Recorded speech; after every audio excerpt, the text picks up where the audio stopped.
പുലിഭീതിയിൽ കഴിയുന്ന കോഴിക്കോട് കോടഞ്ചേരിയിൽ കാട്ടാനശല്യവും രൂക്ഷം.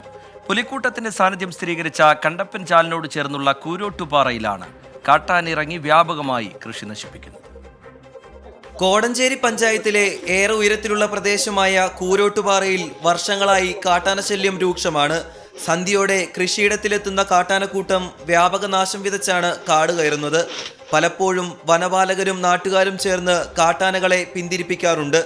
എന്നാൽ വൈകാതെ ഇവ തിരിച്ചെത്തി നാശം വിതയ്ക്കും. വർഷങ്ങളായുള്ള കാട്ടാന ശല്യത്തിൽ പൊറുതിമുട്ടി പലരും കൃഷിയും വീടും ഉപേക്ഷിച്ച് താഴ്ന്ന പ്രദേശങ്ങളിലേക്ക് താമസം മാറി. ഇപ്പോൾ ഒരു 10-100 കിലോ തെങ്ങൻ്റെ കളഞ്ഞു.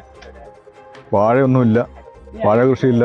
ഒരു 2-3 വർഷമായിട്ട് 2021 അത് ആദ്യമായിട്ട് നമ്മളിവിടെ ആന ഇറങ്ങിയിരിക്കുന്നത്. അന്നോട്ട് ശല്യമാണ്.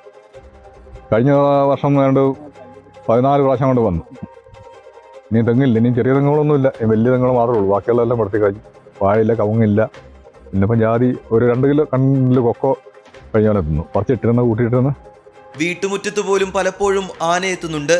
ആളുകളെ ആക്രമിച്ചില്ലെങ്കിലും സദ്യ മയങ്ങിയാൽ പുറത്തിറങ്ങാൻ ഇവർ ഭയക്കുകയാണ്. റോഡിലിറങ്ങുന്ന കാട്ടാനയ്ക്ക് മുന്നിൽ ബൈക്ക് യാത്രക്കാർ അകപ്പെട്ടാൽ കുത്തനെയുള്ള റോഡായതിനാൽ രക്ഷപ്പെടാനുമാകുന്നില്ല. പുലി, ആന, കാട്ടുപന്നി, മലയോര ജനതയുടെ ഉറക്കം കെടുത്തുന്ന ഈ വന്യമൃഗങ്ങളെ പിടികൂടുമെന്ന ഉറപ്പുകളും വാഗ്ദാനങ്ങളും അതങ്ങനെ തന്നെ തുടരുകയാണ്. വനപാലകരുടെ പെട്രോളിംഗ് ഉറപ്പാക്കുന്നതിനൊപ്പം സോളാർ ഫെൻസിംഗ് ഉൾപ്പെടെ പ്രദേശത്ത് സ്ഥാപിക്കണമെന്നാണ് നാട്ടുകാരുടെ ആവശ്യം.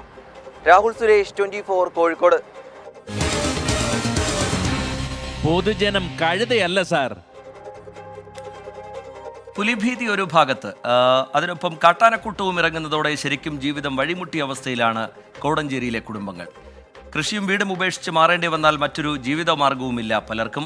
വനംവകുപ്പ് ഇടപെട്ട് ശാശ്വതമായൊരു പരിഹാരം കാണണമെന്നാണ് അവരുടെ ആവശ്യം. കേൾക്കാം അവർക്ക് പറയാനുള്ളത്. ഇവിടെ ഇപ്പം ഒരു വർഷത്തിൽ ഒരു 4 പ്രാവശ്യമെങ്കിലും സ്ഥിരമായിട്ട് ഇപ്പോൾ ഇറങ്ങിക്കൊണ്ടിരിക്കുക. എന്തെങ്കിലും കുഴിച്ചു വെക്കുന്ന സാധനങ്ങളെല്ലാം നശിപ്പിക്കുക. ചെറിയ തെങ്ങുകളെ, വലിയ തേലൊന്നും ശല്യം തുടങ്ങിയിട്ടില്ല. അതുപോലെ ജാതി, വാഴ, കൊക്കോ, തെങ്ങ്, ഇതെല്ലാം ഇപ്പം ഒരു വർഷത്തിൽ ഒരു 3 പ്രാവശ്യമെങ്കിലും വരുന്നുണ്ട് സ്ഥിരമായിട്ട്. തെങ്ങായിട്ടും വാഴയായിട്ടും കൊക്കോ ആയിട്ടും അത് പോകുന്ന വഴിയെല്ലാം കണ്ട് ആനയല്ല സാധനം, ചെറിയ മൃഗമൊന്നുമല്ലല്ലോ.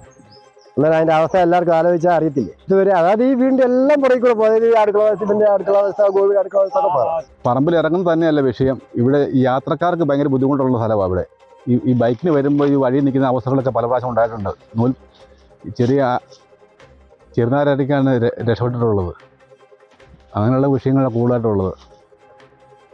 കൃഷിക്കാർക്ക് എല്ലാം ദൂഷ്യം തന്നെ. ഞങ്ങൾ രാവും പകലും ആന ഓടിക്കുന്ന പരിപാടിയാണ്. ഇപ്പം രാത്രി ഉറക്കമില്ല ഞങ്ങൾക്ക്.